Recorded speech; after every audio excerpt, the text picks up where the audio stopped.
Eu ouço pessoas falar que nunca vai acabar o racismo porque o negro realmente tem que estar abaixo, porque ele sempre foi um ser que esteve abaixo. E o que eu estou falando para você são pessoas que falam de uma forma natural, normal. E a inclusão da representatividade negra no parlamento brasileiro, no parlamento amazonense, infelizmente passa pelo crivo do poder aquisitivo.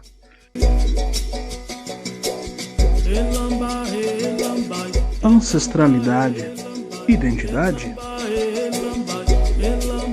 cultura, Minas Negras Gerais.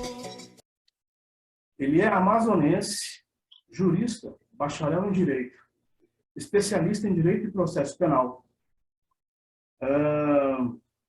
É secretário nacional do Afro-Origem, do Instituto Nacional Afro-Origem, o INAO, e também é candidato ao Senado Federal pelo estado do Amazonas. No Minas Negras Gerais de hoje, eu converso com o Christian Rocha. O Colofé, Christian. Bom dia, é uma honra estar falando com você e que Deus nos abençoe, hoje e sempre. Sempre, sempre. O Christian, é o seguinte, segundo o site do Senado Federal, durante uma audiência pública promovida pela Comissão de Direitos Humanos e Legislação Participativa, que ocorreu em 2018, sobre o protagonismo negro nas 4 esferas do poder, o senador Paulo Paim, do PT do Rio Grande do Sul, afirmou que há predominância de brancos na política brasileira e isso reflete de forma negativa nas ações afirmativas em prol do protagonismo negro. Você compactua com essa afirmação? E caso sim, quais seriam as formas para a gente começar a mudar esse quadro na política brasileira? Primeiramente, nós precisamos entender que nós vivemos sobre um racismo estrutural e cultural. As pessoas hoje, elas procuram vários representantes e as maiorias têm os seus representantes, as classes têm seus representantes, como motorista de aplicativo, policiais, igrejas, e a causa da negritude não possui uma representatividade ao ponto de incluir na sua agenda parlamentar as demandas da causa negra. Então, a gente olha para o Senado Federal e a gente vê que de 81 senadores, apenas 3 declaram ser militantes ou simpatizantes da causa negra. Então, quando a gente vê a falta de representatividade por uma bandeira, que é a bandeira da causa negra, e a bandeira da causa negra é a bandeira que inclui todas as causas sociais, porque a pobreza tem cor, o desemprego tem cor, a saúde defasada tem cor, e para quem ela é direcionada também tem cor. Então, quando a gente olha para o Brasil e vê que nós temos a segunda maior população negra do mundo, e mesmo assim nós ainda não estamos inseridos, muito menos incluídos, onde nós poderíamos ter como direito e temos o dever de fazer com que diminua a desigualdade social desse país, nós não temos sequer um representante. Só para você ter uma ideia, até jogadores de Free Fire, videogame Free Fire, tem seu representante na Câmara. E eu respeito isso, mas até eles têm representante. E a comunidade negra não tem. E aí, o que nós podemos fazer para isso? Nós precisamos entender que falta uma conscientização do povo preto, do povo pobre, para que eles vejam que a cada momento a sua cor, devido à cor da sua pele e à sua origem, ela é massacrada todo dia, por todos os meios. Então, nós precisamos cada vez mais tentar conscientizar o nosso povo, conscientizar as pessoas que sofrem com transporte público, que sofrem nas UBSs, que sofrem na mão da polícia. E eu sempre digo isso, que política pública não é só a polícia na favela, na comunidade. Política pública é o poder público indo ao encontro daquela necessidade que o povo, que é cidadão contribuinte, merece, precisa de dignidade. Então, para que a gente possa ter os nossos representantes, é importante que a gente tenha conscientização e tente emplacar algo muito importante, que é conscientizar um povo opressor e servir de exemplo para um povo oprimido. Apesar da política de cotas, a representatividade dos negros no setor público ainda é muito baixa. Esta é a conclusão de um estudo feito pela pesquisadora do Instituto de Pesquisas Econômicas Aplicadas, IPEA, Tatiana Dias, e apresentado nesta semana ao grupo de trabalho da Câmara sobre o tema. De acordo com o levantamento, as mulheres negras representam 7,1% dos servidores públicos federais. A mulher branca perfaz 11,7% do total de servidores. Já os homens que se autodeclararam negros foram 19,5%. A grande maioria dos servidores federais no Brasil, portanto, é composta por homens brancos. São 61,7%. Segundo Tatiana, quanto mais altos os cargos, maior o número de pessoas brancas que os ocupam. Certo. E como é que se daria essa conscientização? Entendeu? Por onde a gente poderia começar? Olha, as escolas é um fator principal. Nós temos que estar dentro das escolas, não somente nas datas comemorativas, mas fazendo com que projetos de lei sejam apresentados para que possam entrar não somente nas escolas secundaristas, né, mas como nas faculdades. As faculdades dificilmente debatem essas causas. Então, o caminho à educação em um Estado, um país que não prioriza a educação, ele está sentenciado a ter o que nós vivemos hoje, um país totalmente segregador. É um país que não respeita o idoso, a criança, a mulher, o homossexual, a pessoa com deficiência. Então, nós não temos essa ótica compreensiva. E para nós acabarmos com isso, somente investindo na educação e tendo uma imprensa que seja comprometida com a verdade. A verdade brasileira é essa. Todo dia se mata. Parece até que nós temos carta branca para matar negros e negras. Então, se nós não tivermos essa parceria, se nós não tivermos essas atitudes, essas programações, infelizmente, nós vamos continuar aos poucos gritando por respeito e gritando por um Brasil mais justo. Perfeito. Isso vai de encontro a implantação ou a implementação da Lei 10.639, promulgada em 2003, né, que institui o ensino da cultura afro nas escolas, né? Parece que até então está engavetada ou está arquivada, não vai para frente. Isso, o senhor concorda? Não somente concordo, como, infelizmente, só nos chamam para palestrar no dia 20 de novembro. E quando a gente chega no dia 20 de novembro, a gente se depara com uma escola totalmente desconhecedora, os alunos totalmente desconhecedores do que realmente foi a abolição, suas consequências, as sequelas deixadas. Então, nós temos que não somente ser ativistas, nós temos que ser historiadores ao ponto de tentar levar as pessoas a um campo de reflexão para que elas entendam o que foi a abolição, o que foi o tráfico negreiro e após tudo isso. Então, quando nós não temos uma capacitação para os nossos educadores, que também cresceram e herdaram esse racismo, eles dificilmente vão implantar, porque vivemos em uma época triste que as pessoas acham que ensinar e trazer a história do Brasil como ela foi, como ela está sendo, se tornou um alto flagelo, né? Eu falo até isso, infelizmente, alguns usam de viralatismo para falar o mimimi, né? Então, eu sempre vejo isso como um viralatismo de quem fala que é mimimi. Então, antigamente era a busca de direitos, hoje é mimimi. Por quê? Porque o Brasil ele não aceita as suas verdades.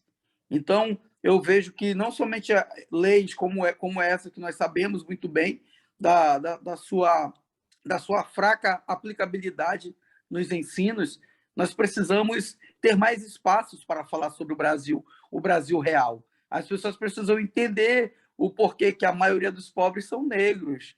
As pessoas precisam entender quais foram as sequelas deixadas pela abolição. porque mesmo o negro livre, ele continuou acorrentado pelo preconceito, pelo racismo, pela falta de acesso ao estudo, pela falta de acesso ao trabalho. O negro, mesmo livre, entre aspas, ele continuou proibido de andar em certos lugares. Eu não estou falando de outro país, eu estou falando do Brasil.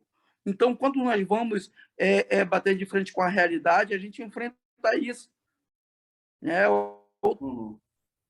Outro dia, a pessoa fala assim, mas nem existiu escravidão no Brasil. Então, por que as pessoas falam isso? As pessoas falam isso porque o Brasil, na verdade, é uma árvore sem raiz, porque o seu povo não conhece.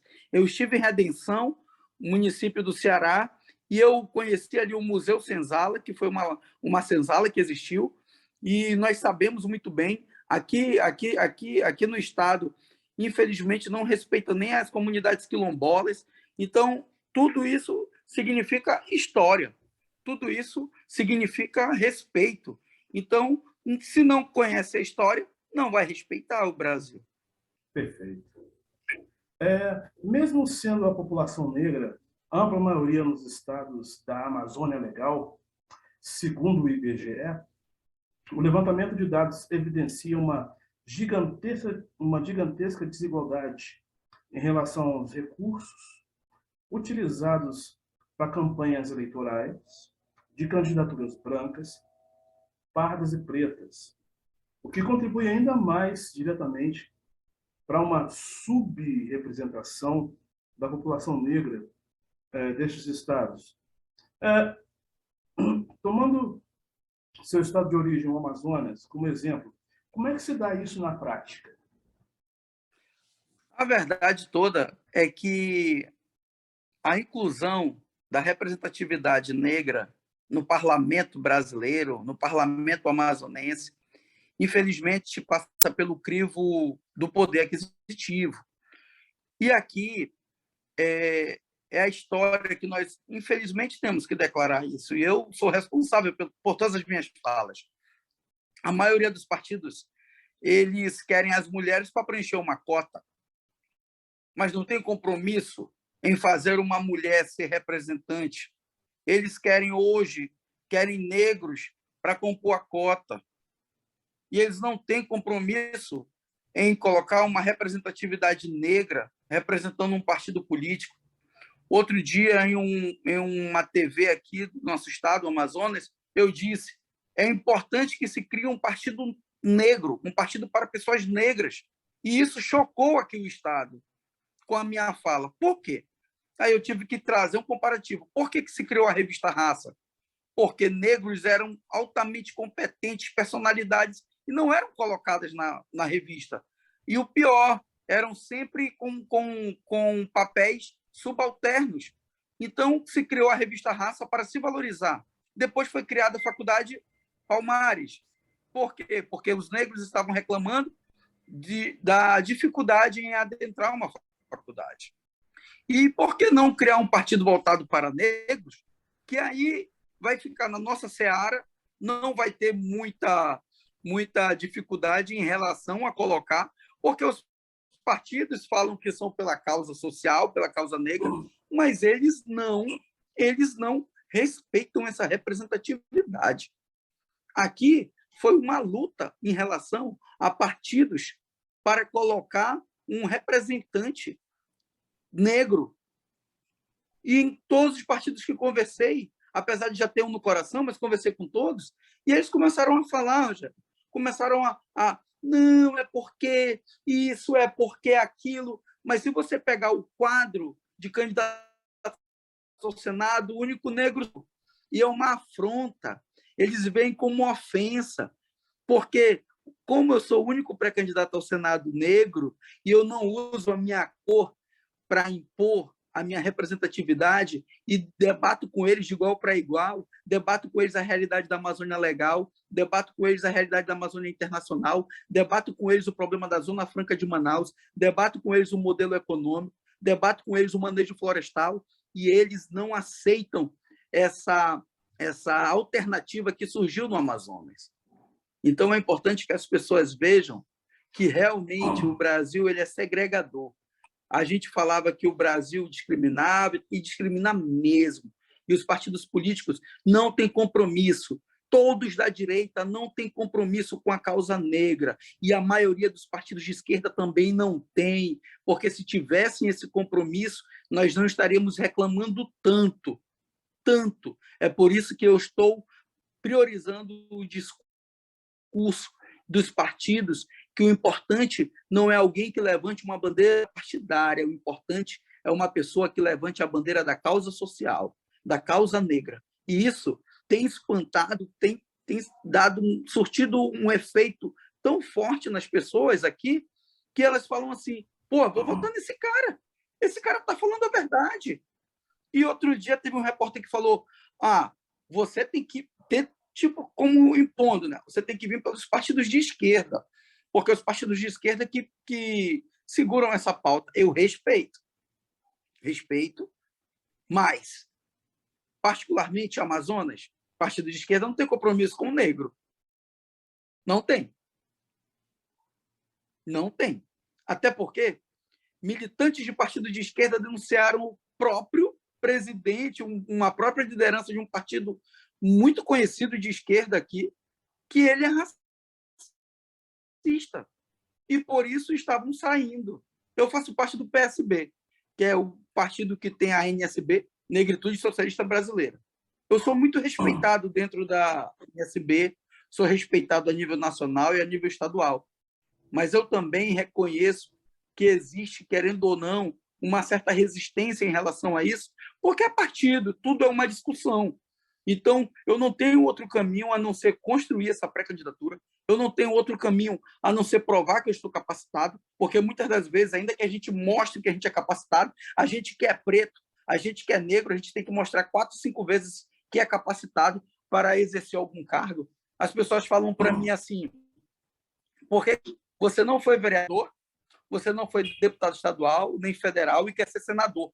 Aí eu respondo, eu trabalhei mais do que todos os vereadores que você possa imaginar, com educação, concurso profissionalizante, eu sou um ativista condecorado pela Câmara, eu sou um ativista condecorado pela Assembleia, eu sou um ativista condecorado pelo Senado Federal, respeitado dentro e fora do Brasil.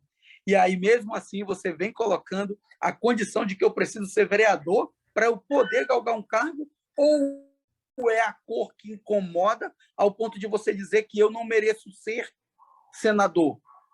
E eu digo mais, Rogério, eu digo que o Senado amazonense, o Senado brasileiro, parece o Senado romano, onde era apenas para uma classe dominante. É igualzinho o Senado romano. Então, quando a alternativa Christian Rocha surgiu no Amazonas, então causou um impacto. E outra, existe um projeto de lei tramitando na Assembleia, eu acho que é a PL 880 de 2021, que destina 5% dos produtos advindos das comunidades quilombolas e das comunidades indígenas, gerando emprego da mão de obra do quilombo e da mão de obra do indígena. E você sabe quem realizou esse trabalho aqui? O Ministério Público. E você sabe quem apresentou? O Ministério Público do Amazonas é que realizou esse trabalho. E você sabe quem apresentou no Senado Federal? Senador Jacques Wagner, da Bahia. O cara vem para o Amazonas, pega um exemplo de projeto de lei do Amazonas e leva para apresentar ao Senado. Aí a nossa bancada federal, a maior parte dela, interessada mais em bajular o presidente da República, interessada mais em ficar levantando a mãozinha, fazendo sinal de arma, esquece que representa um Estado, esquece que representa pessoas, esquece que luta por melhorias para botar comida no prato das pessoas. E isso, para mim, é deprimente, é deplorável e lamentável ver uma bancada federal, na sua maior parte, comprometida em bajular ao invés de ajudar. Pegando o gancho no que você acabou de falar, na última semana o Brasil inteiro pôde observar, né, consternadíssimo, o modo cruel como foi morto o Genival, homem negro de 38 anos, lá no estado de Sergipe, em quadro no qual ele foi imobilizado e asfixiado dentro de um camburão da Polícia Rodoviária Federal, com uma bomba de gás lacrimogêneo jogada por um dos policiais dentro do camburão, né, em que eles colocaram o Genivaldo. E o motivo de tanto alarde seria uma discussão que houve entre eles, pelo fato de ele não estar usando capacete, né? E aí, por outro lado, a gente tem assim certas contradições, como por exemplo, o então presidente da República, numa de suas motocicletas, andando sem capacete, né? Com seus amigos, com as pessoas, os políticos e tal. Genivaldo foi abordado quando conduzia uma motocicleta sem o uso do capacete na última quarta-feira na cidade de Umbaúba, sul de Sergipe. Após imobilizar Genivaldo, os agentes colocaram ele dentro do porta-malas da viatura e liberaram um tipo de gás. Segundo a perícia realizada pela Polícia Federal no fim de semana, foram localizados vestígios compatíveis com gás lacrimogênio dentro da viatura. Genivaldo foi levado a um hospital, mas chegou morto. O atestado de óbito apontou asfixia e insuficiência respiratória como as causas da morte. A Ordem dos Advogados do Brasil, seccional Sergipe, e os advogados em defesa da vítima pedem a prisão dos agentes envolvidos na morte de Genivaldo.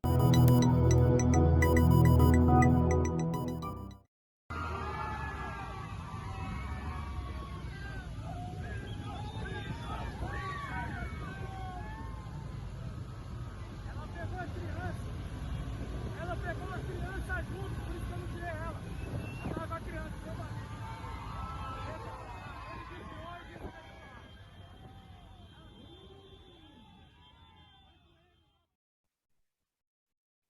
Eu vou perguntar o seguinte: a lei, nesse caso, ela serve para todos ou para uma minoria abastada? O grande legislador Péricles chegou a falar que a justiça é como a teia de aranha. Ela só pega inseto pequeno. E quando a gente olha para o Brasil racista, a gente sabe que o racismo ele é fortalecido por uma sensação de impunidade. Se eu sou agredido de forma racial e vou registrar um boletim de ocorrência, eu já enfrento uma dificuldade. Por quê? Porque justamente existe uma demora, não há uma celeridade. E aí, quando vai para o Ministério Público, é que a celeridade não existe mesmo. Então, isso dá a sensação para o brasileiro dele ser racista a hora que ele quiser. E aí, quando a gente vai para o caso do Genivaldo, aí a gente puxa o caso do Moise, puxa o caso do cidadão que foi morto por um militar que ele achava que ele era bandido porque ele estava correndo. Né? Então, o que a gente vê é o seguinte: o Brasil, olha só, vai ser forte o que eu vou falar. O Brasil, ele se tornou um esgoto. E como o esgoto está cheio de rato, os ratos já não têm mais como ficar no esgoto, que está lotado o esgoto.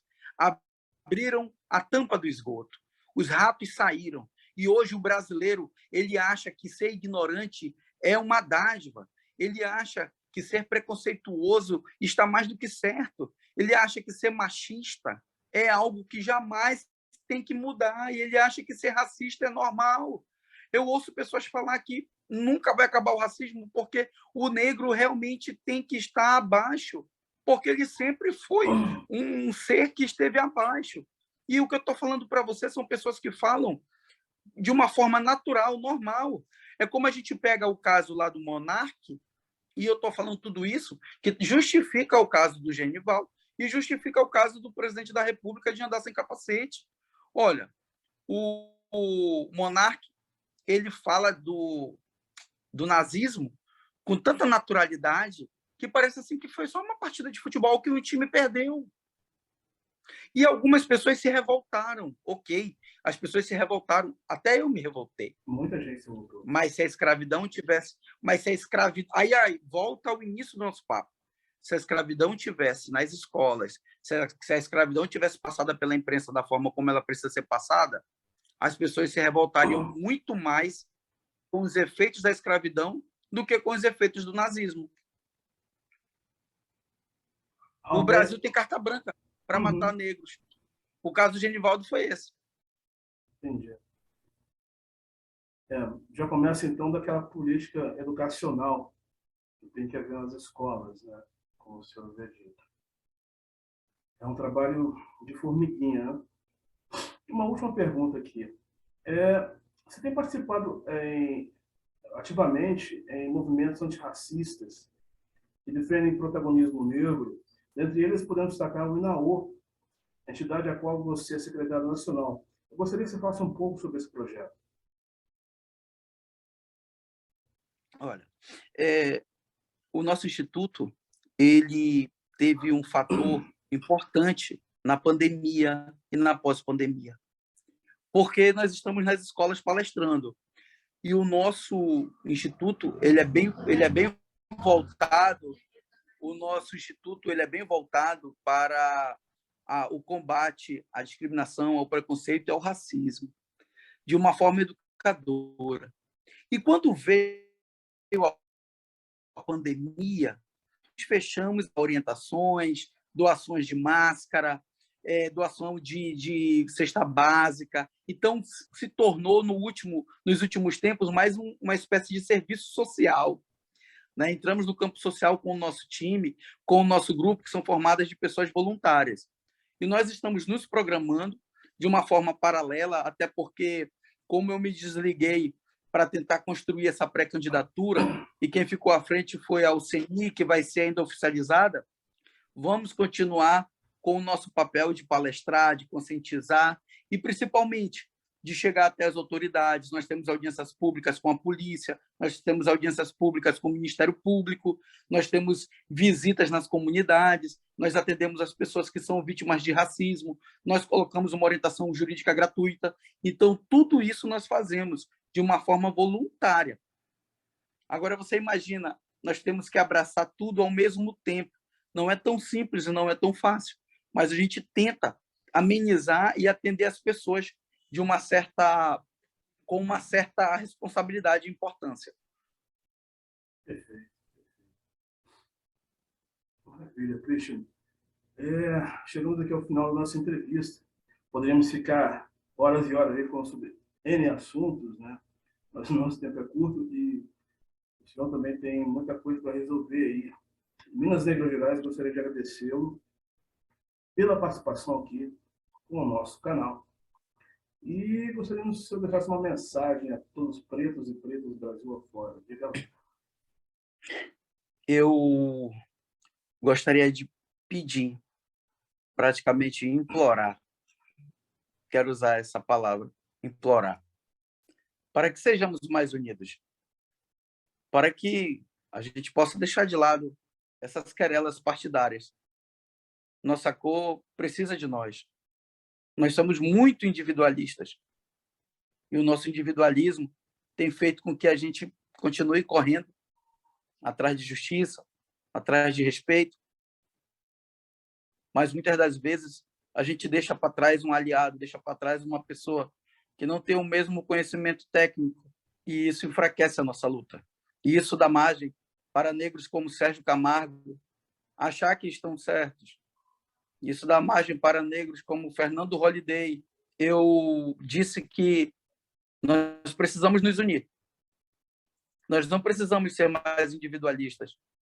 Já não mais falam mal dos negros, já não praticam mais o racismo. Já estão nos matando de uma forma mais velada. Nos matavam antes na calada. Hoje já nos matam por qualquer motivo. Aqui no Amazonas, um cidadão teve o prazer e sentiu orgulho de mostrar a tatuagem neonazista na costa e disse que tem a tatuagem há 10 anos. Então chegou a hora de nós nos unirmos. Se outrora nos escravizaram, nos torturaram, hoje nós precisamos construir um país igualitário. E a mensagem que eu deixo para todos é que se nós formos igualitários uns com os outros, porque a paz e a união precisa nascer primeiro dentro do seio do negro, e deixar essa precisamos nos unir. Seja do Amazonas a São Paulo, de Minas Gerais ao Amapá. Precisamos nos unir. E quero agradecer a Deus pela sua vida, agradecer a Deus pela oportunidade e pedir para que Papai do Céu nos abençoe nossos familiares e a nossa causa, que é voluntária, que é nobre e que é edificante. Perfeito. Conversei hoje com o pré-candidato ao Senado Federal pelo Estado do Amazonas, Christian Rocha. Christian é prova de um Brasil negro que dá muito certo. Força para nós. Para nós. Valorize a cultura afro, a identidade negra, a ancestralidade e a pluralidade do povo negro. Apoie o Minas Negras Gerais. Pix minasnegrasgerais@gmail.com. Bora nos aquilombar!